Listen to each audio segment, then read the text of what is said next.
آپ کی روح کو حسان فرما. صلوات پڑھیے محمد و آل محمد پر.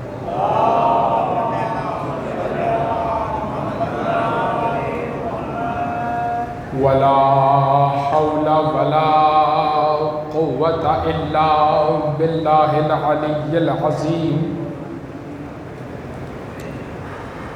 اعوذ باللہ من الشیطان اللعین الرجیم. بسم اللہ الرحمن الرحیم.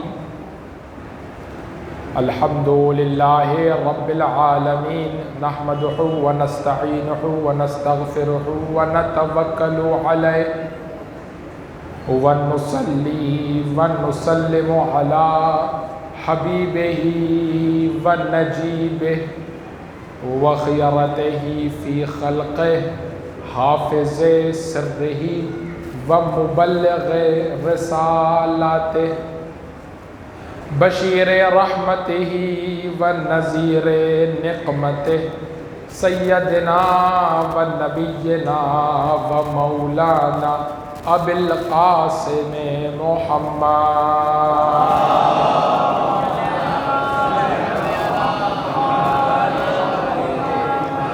وعلى آلہ الأطیبین الأطہرین الأنجمین الہداة المہدیین المعصومین المکرمین المظلومین الذین اذھب اللہ عنہم الرجس وطہرہم تطہیرا.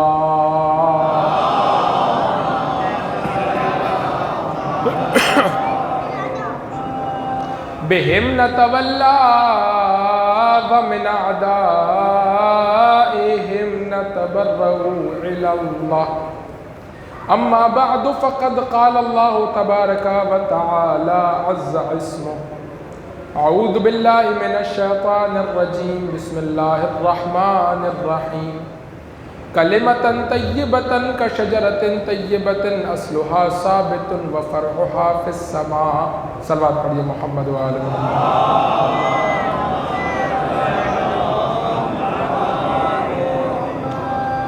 عزیزان گرامی قدر، سلسلہ مجالس کے لیے سنت الہی امیر المومنین کے زندگی کے آئینے میں کے عنوان پر آپ کے سامنے عرائض کو پیش کرنے کا سلسلہ جاری ہے، اور ہم نے سنت ابتلا کو قرآن سے سمجھا اور علی کے آئینے میں دیکھنے کی کوشش کی. رسول اللہ اس دنیا سے رخصت ہو رہے ہیں اور جاتے جاتے یہ پیغام دے کر کے جا رہے ہیں کہ دیکھو، اگر تمہیں نصاب کی ضرورت ہے تو نصاب بھی دیے جا رہا ہوں، اور اگر استاد کی ضرورت ہے تو استاد بھی دیے جا رہا ہوں. اگر سعادت حاصل کرنا چاہتے ہو، کامیابی حاصل کرنا چاہتے ہو، گمراہی سے اور ضلالت سے بچنا چاہتے ہو، تو نصاب بھی مصطفوی ہونا چاہیے اور استاد بھی مصطفوی ہونا چاہیے. انی تارک فیکم الثقلین، میں تمہارے درمیان دو گراں قدر چیزوں کو چھوڑے جا رہا ہوں. اگر زندگی گزارنے کا نصاب چاہیے ہو، تھیوری کی ضرورت ہو، تو قرآن کا رخ کرنا، اور اگر انہی الفاظ کو کسی پیکر میں ڈھلا ہوا دیکھنا چاہو تو اہل بیت کا رخ کرنا. انداز گفتگو ہمارا یہ ہے کہ ہم ہر روز ابتدائی گفتگو میں آپ کے سامنے قرآن مجید کی ایک آیت کو پیش کرتے ہیں کہ جس سے متعلق اہل سنت نے یہ لکھا ہو کہ یہ آیت علی کے بارے میں نازل ہوئی ہے، اور کم از کم آیتوں کی تعداد 300 ہے کہ جو علی ابن ابی طالب کے بارے میں نازل ہوئی. آج جس آیت کو آپ کے سامنے پیش کرنا چاہتا ہوں سورہ مبارکہ ابراہیم، اور آیت کی نشانی ہے 24. پروردگار متعال ارشاد فرما رہا ہے کلمۃ طیبۃ کشجرۃ طیبہ. الم تر کیف، کیا تم نے نہیں دیکھا، کیف ضرب اللہ مثلا، پروردگار کیسے مثالیں دیتا ہے. جب بھی کسی علم کے متخصص آپس میں گفتگو کرتے ہیں تو اپنی زبان میں گفتگو کرتے ہیں. ایسی زبان میں گفتگو کرتے ہیں کہ دوسرے نہ سمجھ پائیں۔ سب سے اس کی آسان مثال کیا ہے؟ جب انسان ہاسپٹل میں ایڈمٹ ہوتا ہے، دو ڈاکٹر ایک ساتھ آ جائیں معائنے کے لیے، وہ دونوں ایک دوسرے کو بتاتے ہیں کہ اس کو کیا ہوا ہے، اور یہ سوچ رہا ہوتا ہے کہ یہ میری ہی بات ہو رہی ہے یا کسی اور کی بات ہو رہی ہے۔ ایسی اصطلاحوں کا استعمال کرتے ہیں، ایسے الفاظ کو استعمال کرتے ہیں، اتنی گاڑھی زبان میں گفتگو کرتے ہیں کہ خود مریض کے جس کے بارے میں گفتگو ہو رہی ہے وہ خود پریشان ہو جاتا ہے کہ یہ کس کے بارے میں گفتگو کر رہے ہیں، یہ جن بیماریوں کے نام لے رہے ہیں انگریزی میں، یہ تو مجھے نہیں ہوئی ہیں، مجھے تو معدے میں درد ہے، اس کے علاج کے لیے آیا ہوں، یہ کیا بول رہے ہیں ایک دوسرے کو۔ کسی بھی علم کے متخصص جب گفتگو کرتے ہیں تو اس علم کی زبان میں گفتگو کرتے ہیں۔ جب سافٹ ویئر والے آپس میں بات کرتے ہیں تو وہ کوڈ کی زبان میں آپس میں بات کرتے ہیں، جب اکاؤنٹس والے آپس میں بات کرتے ہیں تو وہ اکاؤنٹس کی زبان میں آپس میں بات کرتے ہیں۔ آپ کہیں بھیا سیدھا سیدھا سمجھاؤ، کتنے لیے تھے کتنے دیے کا، نہیں، ایسے نہیں بتایا جائے گا۔ اکاؤنٹنگ میں اگر آپ آ کر کے دیکھیں گے تو اس کو مختلف انداز سے بتایا جائے گا، آپ کی لائبلٹی کتنی ہے، آپ کا کریڈٹ کتنا ہے، آپ کا ڈیبٹ کتنا ہے، فلاں کیا ہے، یہ کیا ہے، وہ کیا ہے۔ تو جس زبان کے لوگ ہوتے ہیں، جس فیلڈ کے لوگ ہوتے ہیں، اس کی زبان میں گفتگو کرتے ہیں۔ لیکن قرآن کے زندہ معجزوں میں سے ایک معجزہ یہ ہے عزیزان گرامی قدر کہ خالق اپنے نبی سے مخاطب ہو رہا ہے اور ہدایت کی باتیں ہو رہی ہیں، لیکن انداز ایسا انداز ہے کہ صرف مصطفیٰ نہیں سمجھ رہے بلکہ قیامت تک آنے والا ہر انسان اس قرآن کو سمجھ سکتا ہے۔ اور پھر اعلان کر رہا ہے پروردگار وَلَقَدْ يَسَّرْنَا الْقُرْآنَ لِلذِّكْرِ، ہم نے قرآن کو سمجھنے کے لیے آسان کر دیا، ہم نے قرآن کو سمجھنے کے لیے سہل بنا دیا، آسان بنا دیا۔ ایزی ہے قرآن، اگر تم پڑھو سمجھ سکو، دیہات والا پڑھے تو سمجھ سکتا ہے، شہر والا پڑھے تو سمجھ سکتا ہے، بوڑھا پڑھے تو سمجھ سکتا ہے، جوان پڑھے تو سمجھ سکتا ہے۔ اسی طرح قرآن کے معجزوں میں سے ایک معجزہ یہ ہے کہ پروردگار بات کو طول نہیں دیتا بلکہ بات کو بہت مختصر انداز میں مثال کے ذریعے سے واضح کر کے آگے بڑھ جاتا ہے۔ اب اس مقام پر بھی پروردگار مثال دے رہا ہے اور یہ ہیڈنگ لگا کے مثال دے رہا ہے، الم تر کیف ضرب اللہ مثلا، کیا تم نہیں دیکھتے کہ اللہ کیسے مثالیں دیتا ہے؟ پروردگار اس میں دیکھنے کا کیا ہے؟ مثالیں تو سب دیتے ہیں بھائی، ہر شخص جو اپنی گفتگو کو سمجھانا چاہ رہا ہوتا ہے، اپنی گفتگو کو پہنچانا چاہ رہا ہوتا ہے، وہ مثالوں کا سہارا لیتا ہے۔ تو مثالیں تو سب دیتے ہیں، ایسا کیا تو منفرد کام کر رہا ہے کہ پروردگار یہ کہتا ہوا نظر آ رہا ہے کہ الم تر کیف ضرب اللہ مثلا، کیا تم نہیں دیکھتے کہ اللہ کیسے مثالیں دیتا ہے؟ پروردگار مثالیں تو سب دیتے ہیں، پروردگار بتانا یہ چاہتا ہے دیکھو تم جن باتوں کی مثالیں دیتے ہو وہ آسان باتیں ہوتی ہیں، میں اس عالم کی حقیقتوں کو کہ جس کے بارے میں کئی کئی صفحات پر گفتگو ہو سکتی ہے، کئی کئی جلدیں کتابیں لکھی جا سکتی ہیں، کئی کئی تقریروں کا موضوع قرار دیا جا سکتا ہے، ایسی بڑی حقیقتوں کو ایک جملے کی مثال کے ذریعے ہر ذی فہم کے شعور تک منتقل کر دیتا ہوں۔ مثال کیا دی جا رہی ہے؟ مثال دی جا رہی ہے دین کی مثال، کلمتن طیبتن، یعنی دین، یعنی اسلام، یعنی شریعت۔ پروردگار دین کی مثال دے رہا ہے۔ کیا مثال دے رہا ہے؟ اس مثال کو آپ کے سامنے پیش کرنے سے پہلے میں چاہتا یہ ہوں کہ پہلے اپنی طرف سے ایک مثال پیش کروں تاکہ کچھ جوان میرے نزدیک ہو جائیں، میری بات کو سمجھ سکیں۔ دیکھیں، تصویر دو طرح کی ہوتی ہے۔ ایک تصویر ہے کہ جو ایک مکمل تصویر ہے، ایک البم میں لگی ہوئی ہے۔ اب آج کل تو البم نہیں چھپتا، جو تھوڑی سی بڑی عمر کے ہیں وہ اس بات کی گواہی دیں گے کہ یہ حضرت موبائل کے ہماری زندگی میں آنے سے پہلے وہ ریل لگائی جاتی تھی، اس سے تصویریں کھینچی جاتی تھی، اس کو دھلوایا جاتا تھا، اس کا البم بنایا جاتا تھا، 36 تصویروں کا البم بنتا تھا، ریل خرید کے لگائی جاتی تھی۔ تو اب جب آپ البم بناتے ہیں تو اس میں سے ہر تصویر الگ ہے، لیکن آپ نے اس کو یکجا کیا ہوا ہے۔ لیکن اگر آپ اسے اس البم سے نکال دیں تو کیا یہ تصویر بے معنی ہو جائے گی؟ نہیں، اس تصویر کا معنی، اس کا مطلب، اس کا مفہوم اپنی جگہ پر واضح رہے گا۔ تصویر بے معنی ہونے والی نہیں۔ ایک تصویر ہے پزل، پزل کے ایک ٹکڑے کو اٹھا لیجئے، اس کا کیا معنی ہے؟ کوئی معنی نہیں۔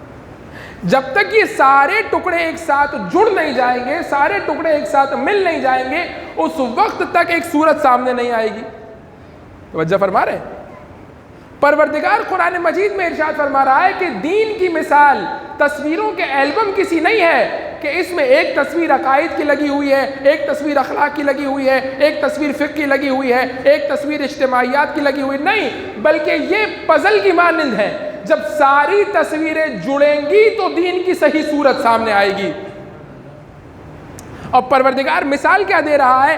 کلمتن طیبتن، کلمہ طیبہ کی مثال کیا ہے؟ کشجرۃ طیبۃ، اس درخت کی سی ہے، اصلھا ثابت، جس کی جڑیں زمین میں ہوتی ہیں، مضبوطی کے ساتھ زمین میں گڑی ہوئی ہوتی ہیں، وفرعھا فی السماء، اور اس کی شاخیں آسمان کی طرف بلند ہوتی ہیں۔ پروردگار یہ کیا مثال ہوئی کہ دین درخت کی طرح سے؟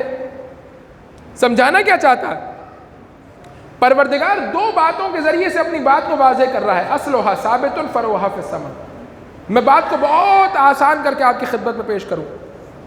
جب آپ درخت کو پانی دینا چاہتے ہیں تو کہاں پانی دیتے ہیں؟ جڑوں کو پانی دیتے ہیں۔ اثر کہاں نظر آتا ہے؟ پھلوں میں نظر آتا ہے، پتوں میں نظر آتا ہے، پتے سرسبز ہو جاتے ہیں، پھل ذائقے والے ہو جاتے ہیں۔ اور سورج کی روشنی کو کون درک کرتا ہے؟ جی، پتے درک کرتے ہیں۔ جوان بیٹھے ہیں، فوٹو سنتھسس کا جو پروسیس ہوتا ہے، کہا کہ پتوں میں یہ صلاحیت ہے کہ وہ درخت جو آپ آج کل یہ گھروں کی چھتوں پہ سولر لگا رہے ہیں، پروردگار نے درخت کو اپنا ذاتی سولر لگا کر کے دیا ہے پتوں کی صورت میں، کہ یہ جب سورج کی روشنی نکلتی ہے تو وہ پتوں پر پڑتی ہے، پتے روشنی کو درک کرتے ہیں اور کہاں منتقل کرتے ہیں؟ جڑوں تک منتقل کرتے ہیں۔ تو پانی جڑوں میں دے رہے ہیں، اثر اوپر نظر آ رہا ہے۔ سورج کی روشنی کو پتے درک کر رہے ہیں، اثر جڑوں میں نظر آ رہا ہے۔ پروردگار کہہ رہا ہے دین کی مثال بھی درخت کی مثال ہے۔ پروردگار کیا مطلب، کیا کہنا چاہتا ہے، کیا سمجھانا چاہتا ہے؟ پروردگار کہہ رہا ہے دیکھو، کبھی کبھی عقائد کا اثر عمل میں نظر آتا ہے اور کبھی کبھی عمل کا اثر عقائد میں نظر آتا ہے۔ دین کی مثال درخت کی سی مثال۔ اب اس آیت کو اگر آپ نے سمجھ لیا تو یہ روایت سن لیجئے۔ ابن عساکر تاریخ مدینہ دمشق میں اس روایت کو نقل کرتا ہے، اہل سنت کی کتاب سے آپ کے سامنے پیش کر رہا ہوں۔ وہ روایت، وہ آیت کے جو امیر المومنین کے بارے میں نازل ہوئی ان میں سے ایک، سورہ مبارکہ ابراہیم، آیت کی نشانی 24۔ عن ابن عباس قال سمعت رسول اللہ باذنی، ابن عباس کہتے ہیں کہ میں نے رسول اللہ کو کہتے ہوئے سنا اپنے ان دو کانوں سے، اور اگر میں جھوٹ بولوں تو بہرا ہو جاؤں۔ کیا روایت ہے؟ اب سنیے، بات ہو رہی ہے دین کی، اور پروردگار کیا کہہ رہا ہے؟ دین درخت کی مانند ہے۔ اب یہ درخت کون ہے، اس کا اٹھانے والا کون ہے، اس کو پانی دینے والا کون ہے، اس کے پھل کون ہیں، اس کے پتے کون ہیں، روایت بیان کر رہی۔ رسول اللہ فرما رہے ہیں انا شجرتن، قرآن جس درخت کی بات کر رہا ہے وہ درخت کوئی اور نہیں ہے بلکہ میں محمد مصطفیٰ ہوں وہ درخت۔ اور اس کے بعد رسول اللہ فرما رہے ہیں وفاطمۃ حملھا، اور جس نے اس درخت کو بلند کیا ہوا ہے وہ کوئی اور نہیں ہے، وہ میری بیٹی فاطمہ زہرا سلام اللہ علیہا ہے۔ اور اس کے بعد فرما رہے ہیں وعلی لقاؤھا، اور درخت کو کسی پرورش دینے والے کی ضرورت ہوتی ہے۔ علی ہے کہ جو شیب ابی طالب اور دعوت ذوالعشیرہ سے لے کر مسجد کوفہ تک نبوت کے درخت کو پانی دے رہا ہے۔ اور اس کے بعد والحسن والحسین ثمرھا، جب درخت مصطفیٰ کے جیسا ہو تو میوے ہو نہیں سکتا کہ حسن و حسین کے علاوہ کوئی اور ہو۔ اب سمجھ میں آیا آپ کو حدیث قصہ کا وہ جملہ وَثَمَرَةُ فُعَادِي، اے میرے دل کے میوے، کس کے دل کے میوے کی بات ہو رہی ہے؟ نبوت کے میوے کی بات ہو رہی ہے، نبوت کے نتیجے کی بات ہو رہی ہے۔ جیسے درخت کا نتیجہ میوے کی صورت میں سامنے آتا ہے، پھل کی صورت میں سامنے آتا ہے، ایسے اگر نبوت کے نتیجے کو دیکھنا چاہتے ہو تو یا حسن کی طرف دیکھ لو یا حسین کی طرف دیکھ لو۔ اور اس درخت کی مدد کون کرتا ہے بڑے ہونے میں؟ اس درخت کی مدد کون کرتا ہے کہ اس کی شاخیں پھیل جائیں اور سب جگہ پر چھا جائیں؟ پتے مدد کرتے ہیں، پتے ہیں کہ جو سورج کی روشنی کو درک کر کے درخت تک پہنچاتے ہیں، اگر پتوں کی مدد نہ ہو تو یہ درخت پرورش نہیں پا سکتا۔ امام رسول اللہ اس مقام پر فرماتے ہیں والمحبون اہل البیت ورقها من الجنہ، اور ہم اہل بیت کے جو محب ہیں وہ پتے ہیں کہ جن کی مدد و نصرت سے اہل بیت کا جو درخت ہے، نبوت کا جو درخت ہے، یہ اپنی چھاؤں پھیلاتا چلا جاتا ہے اور عالم پر چھاتا چلا جاتا ہے۔ تو آپ توجہ فرمائیے۔ اب اگر اس روایت کو آپ لیجئے اور جا کر کے تاریخ پر تحلیل کیجئے تو آپ کو بہت آسانی سے سمجھ میں آ جائے گا رسول اللہ کیا کہنا چاہ رہے ہیں۔ انا شجرتن، میں شجر ہوں، وفاطمہ تو حملہا، اور فاطمہ ہے جس نے اس درخت کو حمل کیا ہوا ہے اور اٹھایا ہوا ہے۔ تو اب تاریخ میں جا کر کے دیکھیے، جب مکہ میں نبوت کو کنکر مارے جا رہے تھے تب نبوت کا سہارا کون تھا، اور جب رسول اللہ کے جانے کے بعد لوگ ہاتھوں میں کلہاڑی لے کر نبوت کے درخت کی شاخوں کو اور نبوت کے درخت کی جڑوں کو کاٹنے کے لیے آ گئے، اس وقت کون ان کے مقابلے میں کھڑا ہو گیا؟ فاطمہ ہے جس نے نبوت کے درخت کو بھی بچایا ہے، اس کی جڑوں کو بھی بچایا ہے، اس کے شاخوں کو بھی بچایا ہے، اس کے پتوں کو بھی بچایا ہے، اس کے میوے کو بھی بچایا ہے۔ نعرہ تکبیر، اللہ نعرہ رسالت، یا رسول اللہ، نعرہ حیدری، نعرہ خشنودی امام زمانہ، بلند صلوات اللہ۔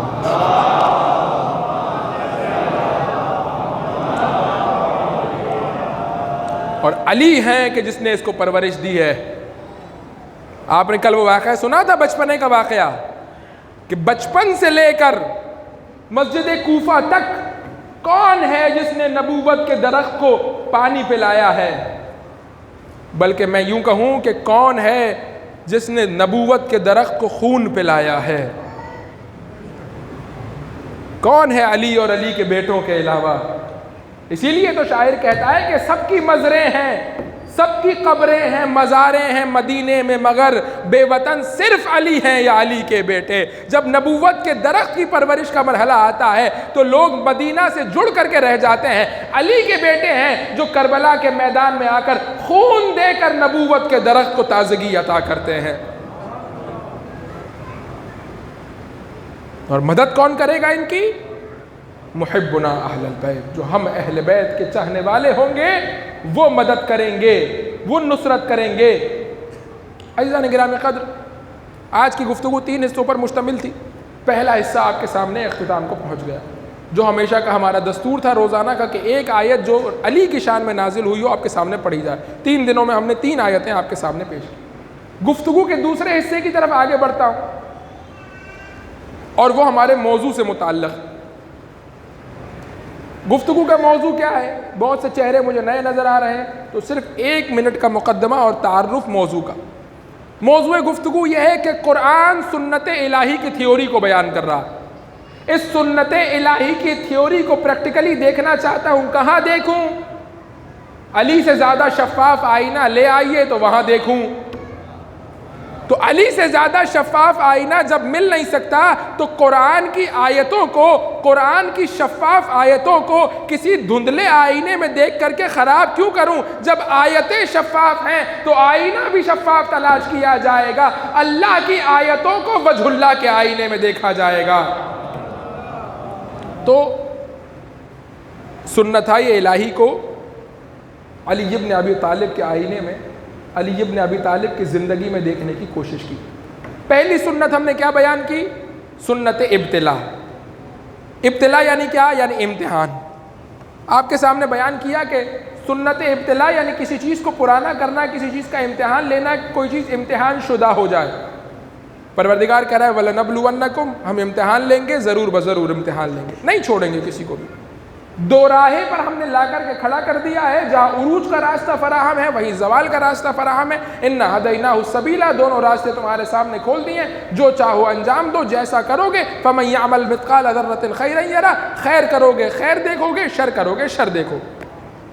تو سنت ابتلا کو ہم نے آپ کے سامنے بیان کیا اور پھر علی کی زندگی میں ہم نے سنت ابتلا کو ملاحظہ کیا۔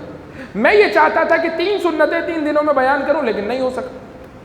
تو اب اسی سنت ابتلا کا تتمہ ہے سنت تصفیہ، اور سنت تصفیہ کو علی کی زندگی میں بخوبی دیکھا جا سکتا ہے۔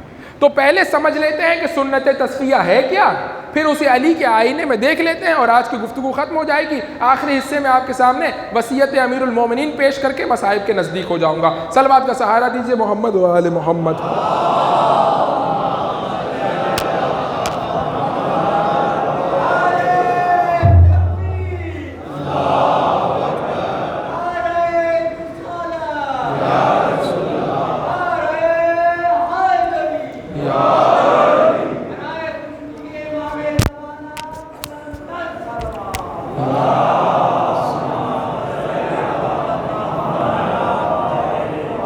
اب آپ سنت تصفیہ کو سننا چاہتے ہیں تو میں آپ کو قرآن مجید سے ایک نبی خدا کا حوالہ دیتا ہوں جہاں سنت تصفیہ اس واقعے میں آپ کو واضح نظر آ جائے گی۔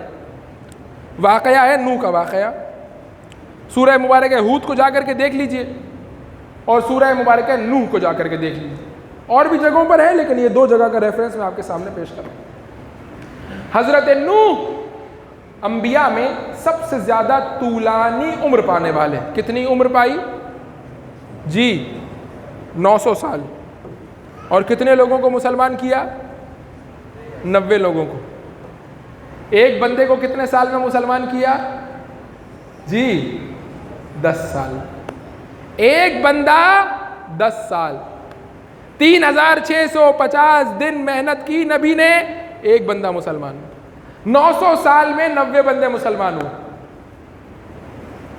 اب جب تک نبی کا پیغام جا رہا ہے اور نبی کا کار تبلیغ آگے بڑھ رہا ہے تو سنت ابتلا کا مرحلہ ہے، یعنی امتحان ہو رہا ہے۔ نبی کی بات مانتے ہو یا نہیں مانتے، دونوں راستے کھلے ہوئے۔ چاہو تو بات مان کر عروج کے راستے پر گامزن ہو جاؤ، چاہو تو ٹھکرا کر زوال کا شکار ہو جاؤ، چاہو تو فرشتوں سے افضل ہو جاؤ، چاہو تو اولئک کالانعام بل ہم اضل، جانور ہیں بلکہ جانوروں سے پستر ہیں کہ مرحلے پر چلے جاؤ۔ تمہاری مرضی ہے، ہم نے تمہیں اختیار دے کر کے بھیجا، ہم نے تمہیں چوائس دی ہے، تم جو کرنا چاہتے ہو انجام دو، جو کرنا چاہتے ہو کرو۔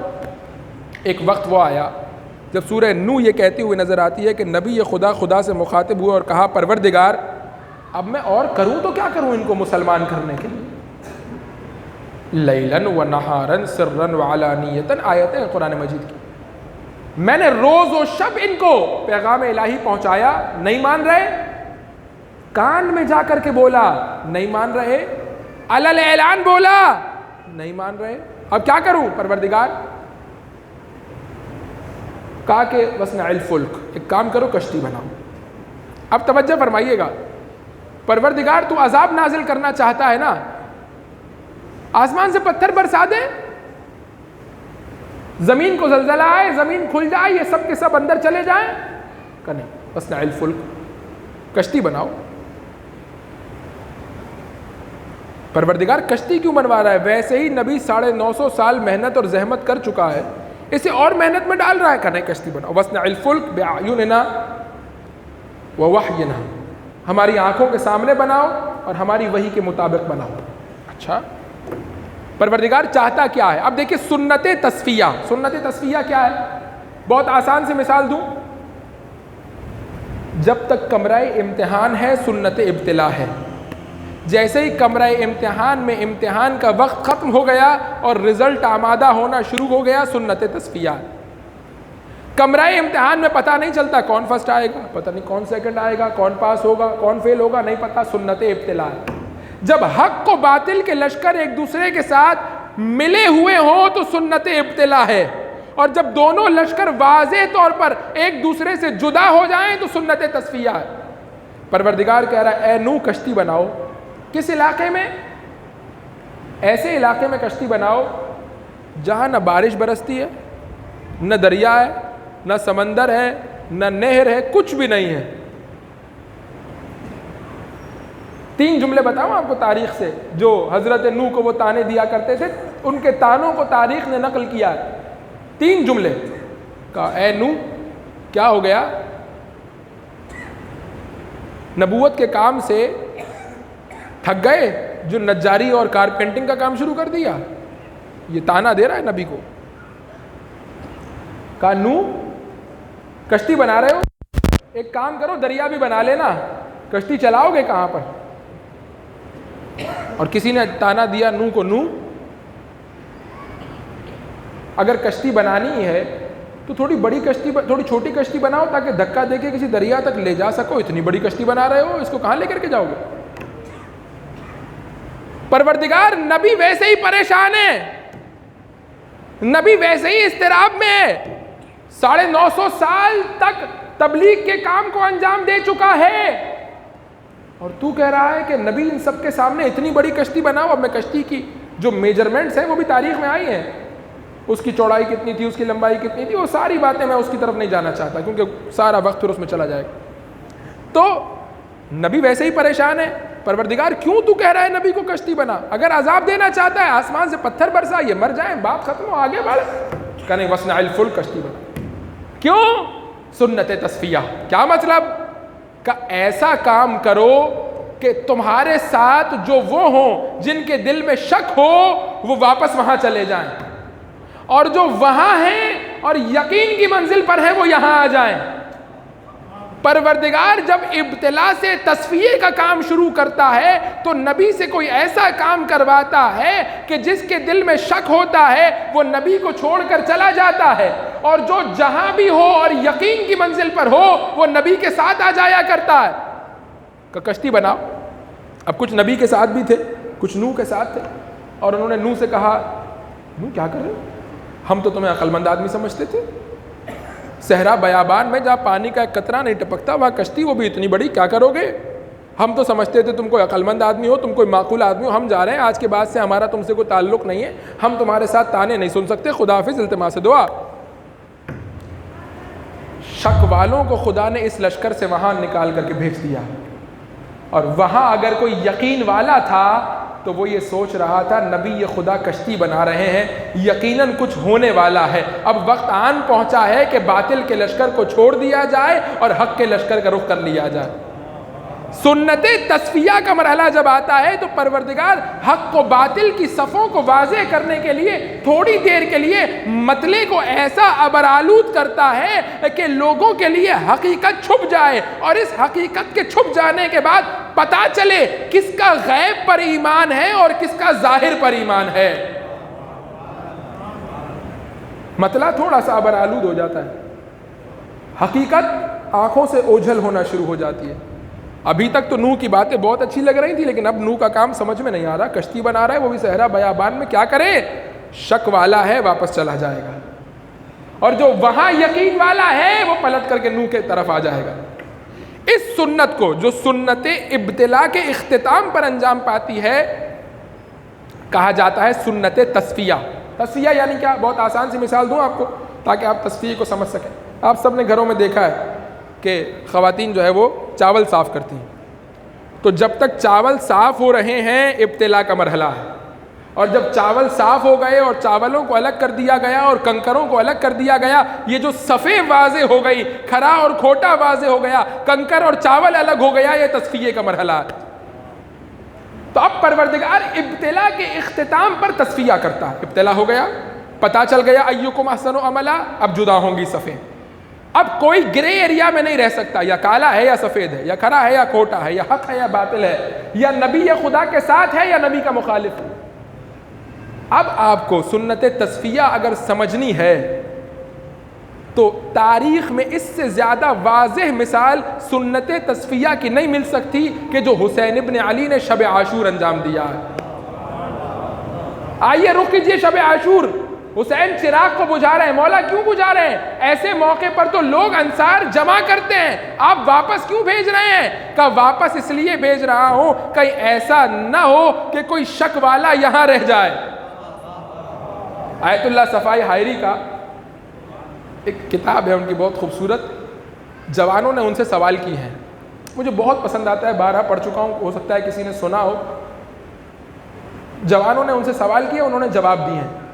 اس میں سے ایک جوان نے سوال کیا ان سے کہ یہ بتائیے کہ رات کو چراغ بجھا کر کے لوگوں کو بھیج رہے ہیں اور اگلے دن کہہ رہے ہیں حل من ناصر ینصرنا، تو اگر بلانا تھا تو رات کو بھیج کیوں رہے تھے؟ اور اگر بھیجنا تھا تو صبح بلا کیوں رہے ہیں؟ سوال ہے یا نہیں ہے؟ آپ نے دونوں باتیں سنی ہیں لیکن یہ سوال نہیں معلوم آپ کے ذہن میں ایجاد ہوا یا نہیں ہوا. تو بہت خوبصورت جواب دیتے ہیں, ایک جملے کا جواب ہے لیکن واقعاً بہت خوبصورت جواب ہے. کہتے ہیں رات کو چراغ بجھایا اس لیے کہ کہیں طیبوں کے درمیان کوئی خبیث باقی نہ رہنے پائے, اور صبح اعلان اس لیے کیا کہ خبیثوں کے درمیان کوئی طیب باقی نہ رہنے پائے. صلوات پڑھیے محمد و آل محمد.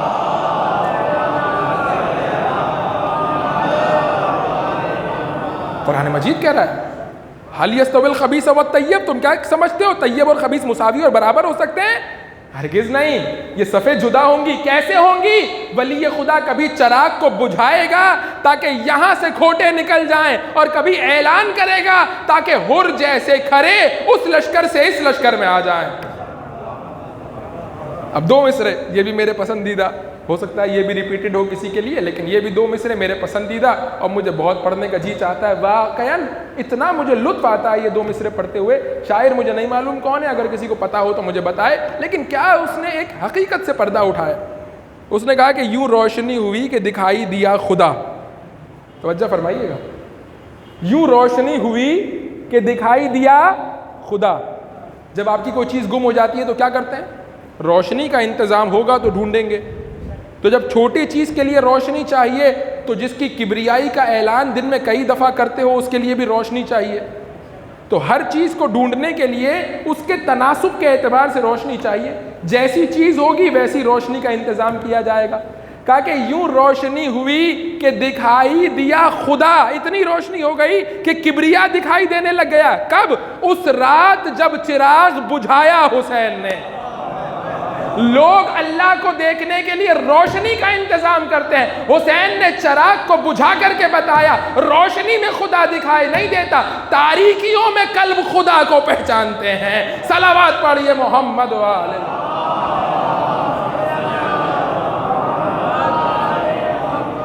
توجہ فرما رہے ہیں. سنت تصفیہ, حق و باطل کی صفیں جدا ہو جائیں گی. اس سنت میں کیا ہوتا ہے؟ اس سنت میں پروردگار ظاہری طور پر حق والوں کو اس طرح سے دکھاتا ہے کہ باطل والے یہ سمجھتے ہیں کہ لگتا ہے ہم ہی ٹھیک تھے. پروردگار ان کے دل میں یہ خیال ایجاد کرتا ہے تاکہ اپنے باطل پر ان کا یقین بڑھ جائے, کیونکہ اب صفیں الگ الگ ہو رہی ہیں. اب شک والے لوگ نہیں چاہیے, اب یقین والے چاہیے. حق کی طرف بھی ہیں تو یقین کی منزلت پر ہوں, اس طرف بھی ہیں تو یقین کی منزلت. اب آئیے, یہ سنت تصفیہ آپ نے سمجھ لیا.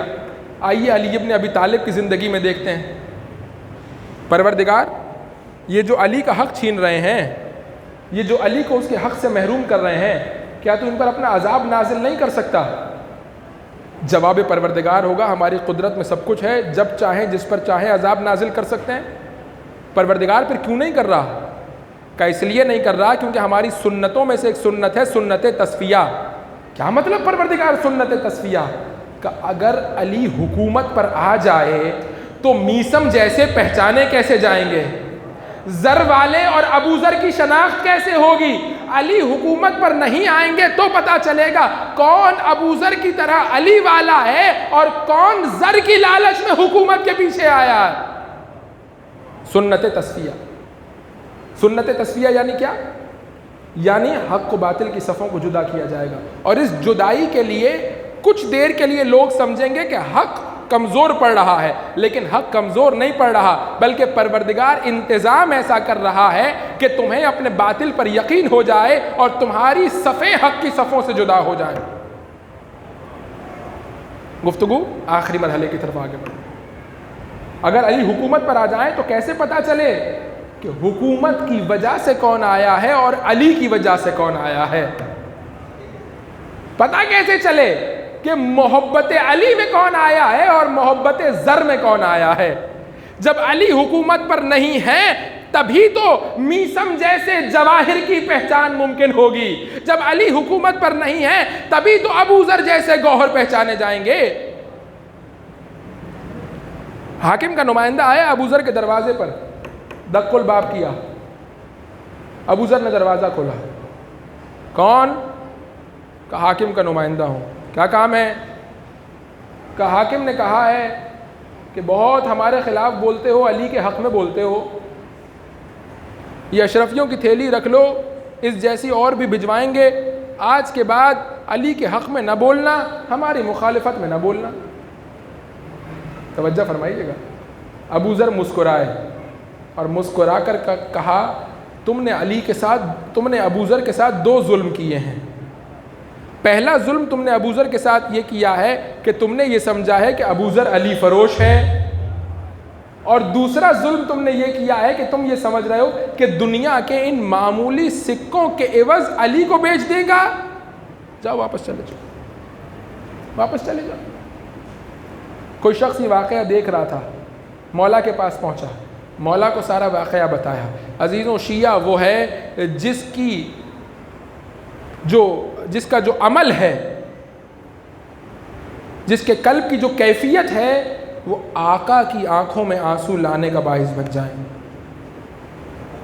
کسی نے جا کر کے علی کو کہا امیر المومنین اس طرح سے ہوا ہے، امیر المومنین کی آنکھوں میں آنسو آ گئے۔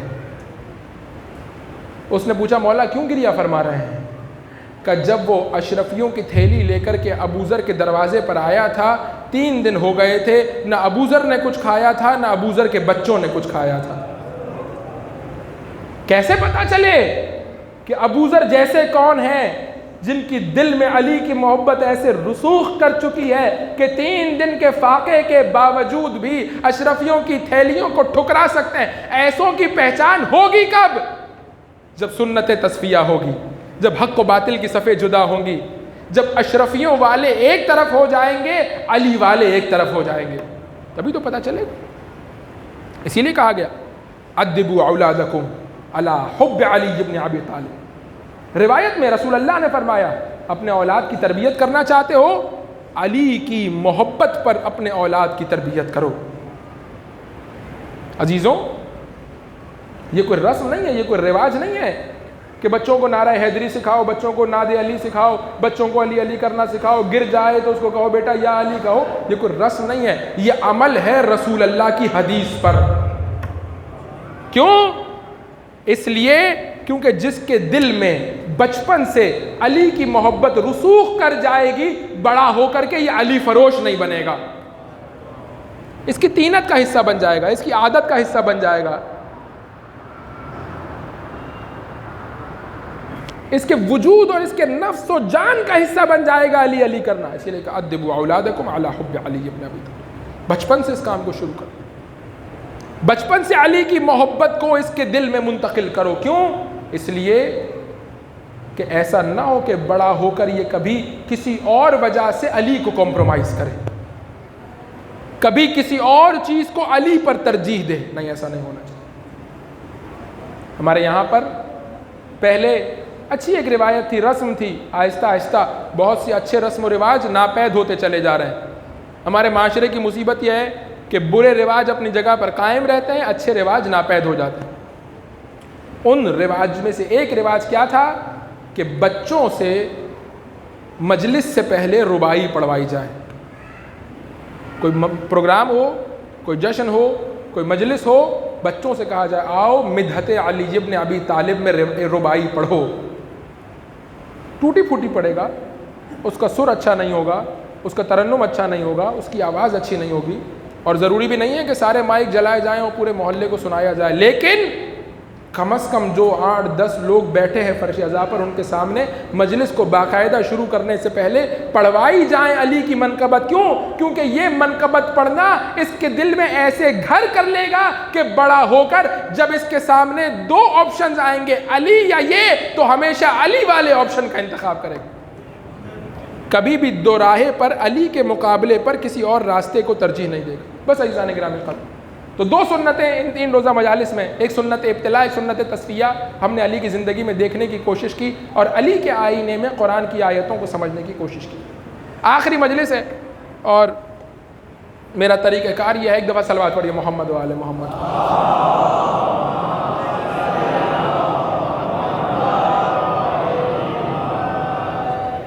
اور طریقہ کار یہ ہے کہ میں آخری مجلس میں بہت ہی مختصر، بہت تیزی کے ساتھ، انشاءاللہ کہ 5-7 منٹ سے زیادہ نہیں لگیں گے، امیر المومنین کی وصیت کو آپ کے سامنے پڑھنا چاہتا ہوں، اور اس کی وجہ کیا ہے؟ دیکھیے، امیر المومنین نے خود اس وصیت میں کہا ہے کہ یہ وصیت ہر اس شخص کے لیے ہے جس تک میری وصیت پہنچے۔ اگر میرے آپ کے والد